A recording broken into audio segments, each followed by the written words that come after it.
Hey everyone, this is a quick snippet from an old episode of the Trendcrusher podcast.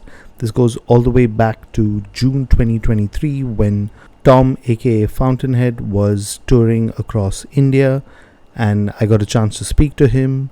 One of the topics we spoke about was his then upcoming album Changeling. It's finally a single from the album Abyss, and the album will be out on the 25th of April via Season of Mist Records. Lots to look forward to, but in case you're curious about the album, here's what we spoke about Changeling.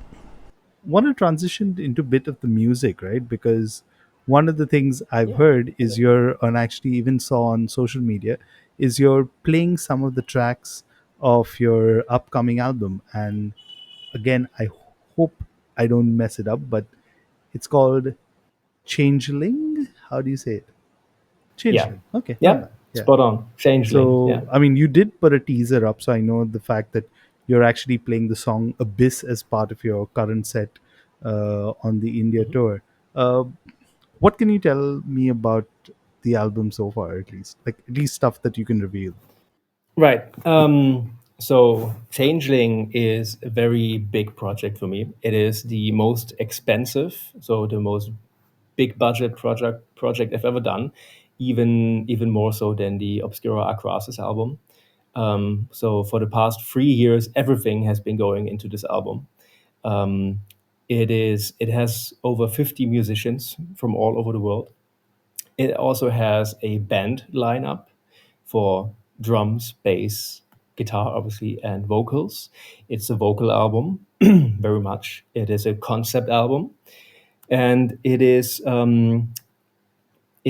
kind of like a halfway point between my work in the technical death metal realm, which I think most people know have come to discover what I do through. So it's basically, to a large degree, me revisiting the style and the ideas that I first explored on the Obscura Acrosis album, and then didn't get to explore further, right? So this is me revisiting that and taking that to the next level, and also asking myself, hey, like, what more can I do with this? Like, where can this music go? What do I have to contribute to that which hasn't been contributed yet? And so that is a big part of the album, but it's also very much a Fountainhead album in that it has all the elements that you would come to expect of me by now if you know my past solo work.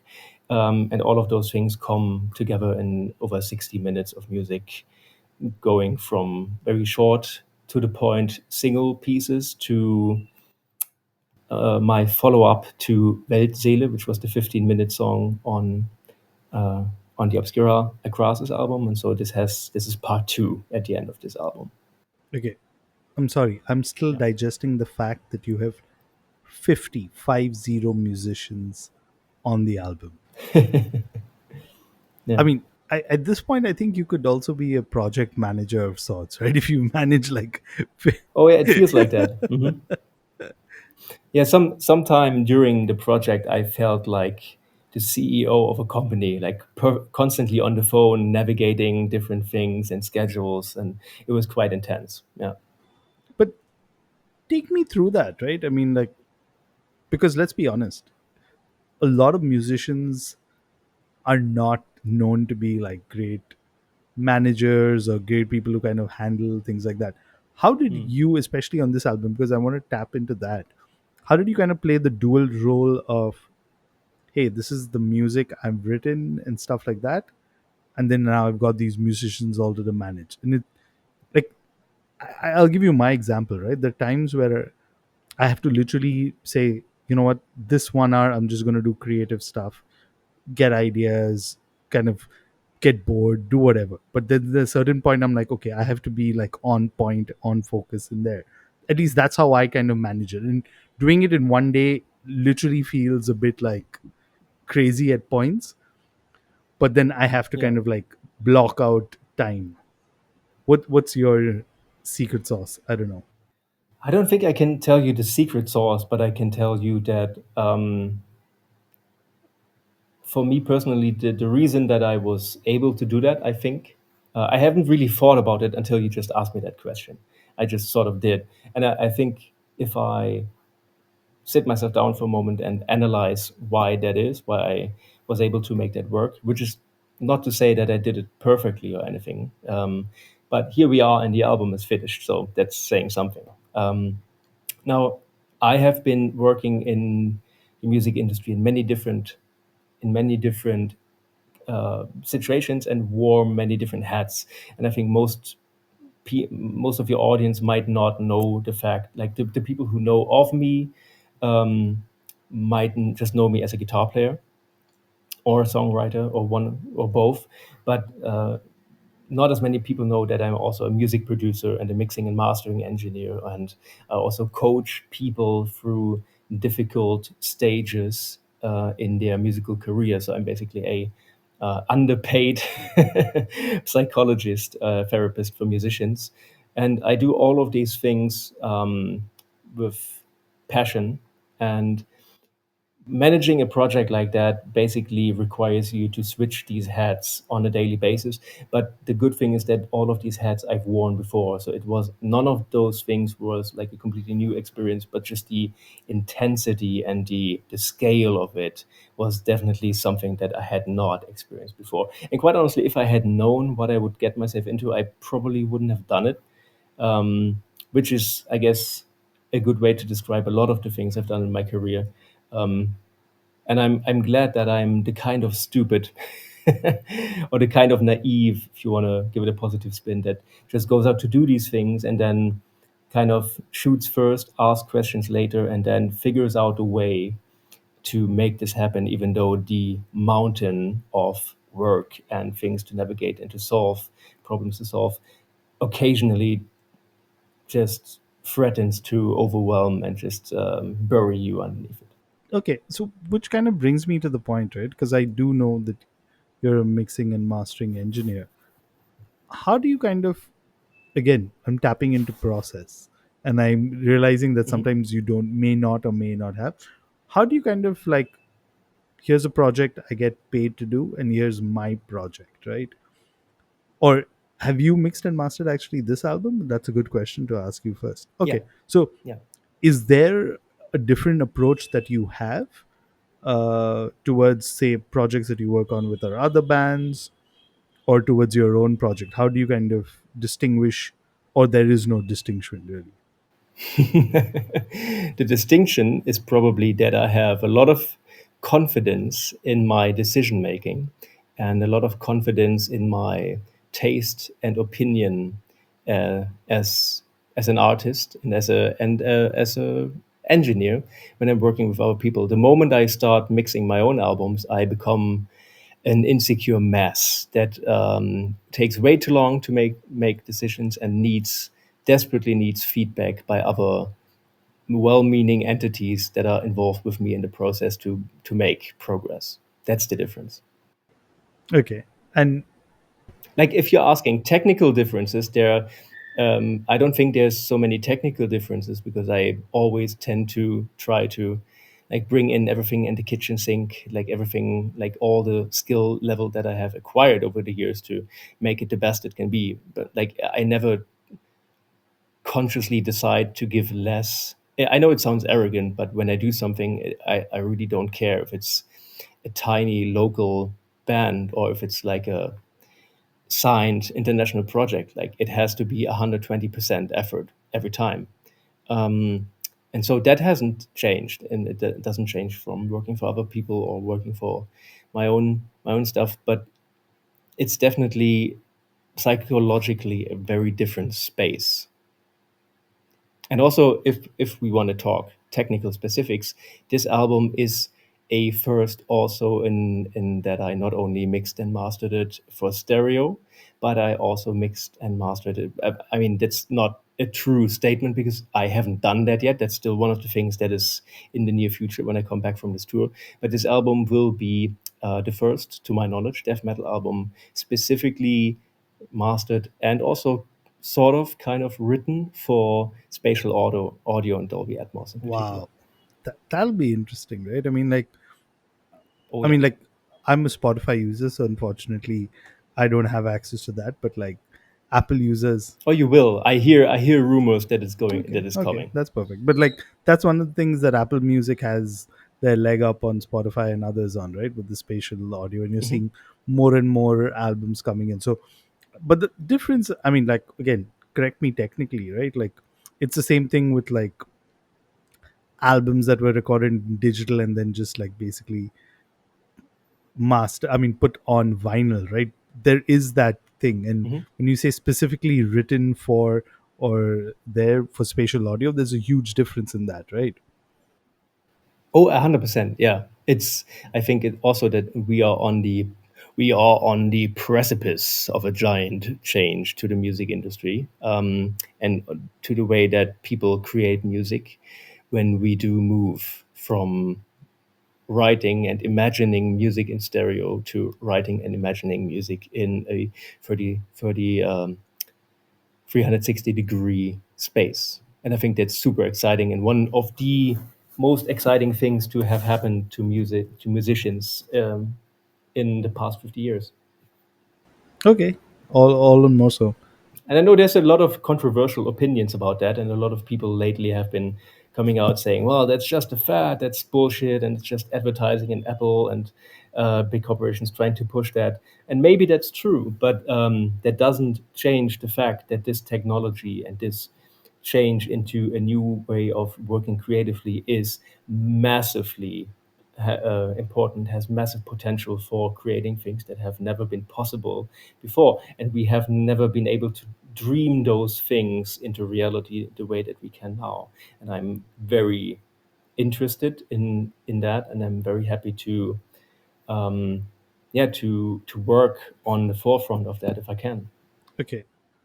I think my age will tell when I say this. Do you remember Mhm.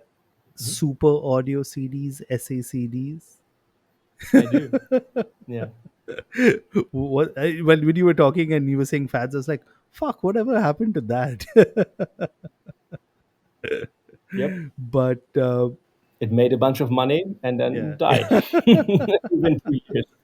I mean, like, But I see why people would think that about Dolby Atmos, and you have to kind of differentiate between one standard of many, and probably many more will follow in the future. But so Dolby Atmos is one particular application of it, but just the fact that we are now in a 360-degree space and we create music differently and we plays music differently, and it's not just more stereos, more mono sources in a room to like pedal more units to the customer. This is actually like a new way of placing audio. It's a new, completely brand new environment that doesn't use the same formula as we have been using for the past 50 years, and that is 50% of why it's important. The other 50% is that it's the first surround sound standard ever that is downward compatible.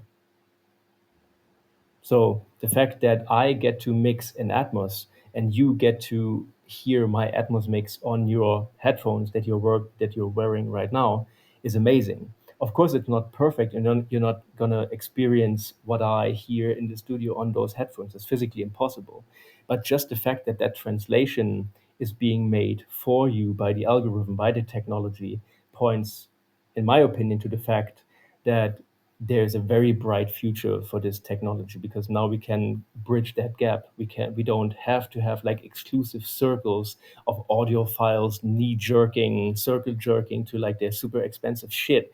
But we can actually all together, like music lovers, creators, we can use this technology and shape the way that this technology is being used in the next couple of years. And it's not if we play our cards right, all of us, we can prevent it from being another capitalist soul sucking machinery to get our dollars out of our pockets, if you know what I mean. This can actually be a beautiful, beautiful thing. awesome. But before we transition on to the next part of our conversation, at this point, it's June 20th, 2023. What more can you reveal about the album to us? I mean, other than the stuff you've already said so far, the 50 musicians, album name, you've got a band. So yeah, there's a lot of different. I mean, as you know, I'm a bit of a conceptualist. I really like to have concepts to work in with my own music, and there's lots of them on this album as well. So one of the concepts was that I wanted to have a band.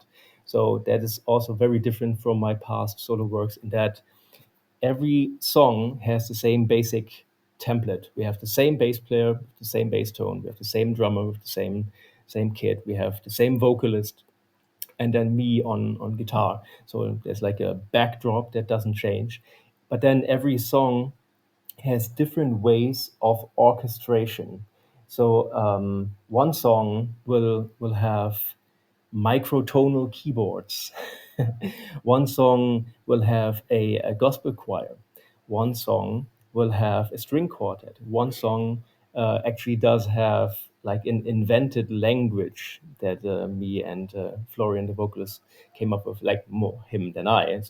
And there's like a ritual dance part going on where that is very much inspired by the movie, the remake of the movie King Kong.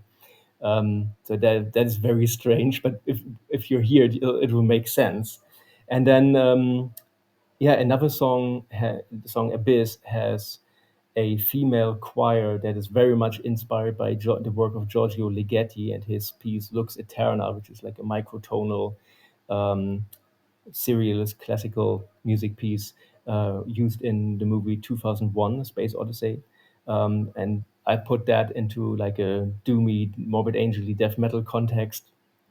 So all of these things go on. So every song has its own little world, and then all of these worlds combine in the final piece, um, which is an 18-minute orgy of sound. And so you have the full orchestral background. You have a section of flamenco percussion. You have all these things and all these different sound colors coming together at the end of the album. Annabas dogs make an appearance. Yep. But wait, They're uh, just the cutest. I'm taking a stab in the dark. Please correct me if I'm wrong. Are you talking about Mhm. Florian from Ingurgitating Oblivion? No, Oh, this no, is a different no, one. no, Okay, fair. Can you reveal? no. This is. Can you reveal the band members at this Um, point? I haven't. Well, I haven't been as strict with that as I wanted to. So I can just as well reveal the core band, Okay. and then still have enough surprises on the album, I guess. So on drums we have Mike Heller from Fear Factory. On bass, we have Aaron McSporran, who is a phenomenal bass player from the UK who played with a band called Oh Vervum, yeah. De Profundis, and also Utopia, different projects. Nicholas Meyer, who I really admire, is also a fretless guitar player. So he's just a phenomenal dude and musician, even though he may not be a super big household name as maybe Mike is. And then I'm very pleased to announce that vocals and lyrics are done by my very good friend Florian Magnus Meyer, also known as Morian, Okay. Awesome. So, who you're maybe people know from the band's Dark Fortress, but most of all from Alkaloid. oh wow. Oh, that's the Yes. Florian. Okay, fair. Yeah, I Yeah. fucking love. Yeah, Florian and I, we have been waiting to do something together for many years, and this is the album where we Yeah. combine I mean, I forces. fucking love that Alkaloid album. That album is fucking brilliant, and I can't like, Yeah. now you've got like basically all of those people into like extreme metal and certain kind of technical stuff. Everyone's got a hard on to know what you guys have been cooking up. I hope so. Yeah, but yeah, I wanted to bring together a band of like really heavy hitters that can just carry an album with their creativity and their playing style, because it also goes back to the concept. Because one of the concepts that I had for this album was I wanted to make an album that is rooted in that technical death metal transition. But what I really hate about this genre is that it's become so formulaic and standardized and sanitized. Like the production and the mixing and mastering has become vomit-inducingly sterile and unrealistic to my ears. Um, like I can't bring myself to listen to another technical death metal album that sounds like any other technical death metal album, with fully triggered drums, everything's to the grid, everything's edited to death.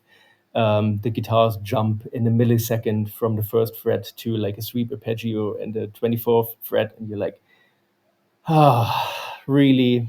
Like, what are you trying to do here? So one of the concepts for this album has been all real performances by human beings. So I wanted this album to exist in the technical death metal framework with all that comes to it, like the crazy playing, the super fast tempos, and all of that stuff. But I wanted it to be real. I want there to be real guitar performances, real bass performances, real drum performances, with as little editing as possible.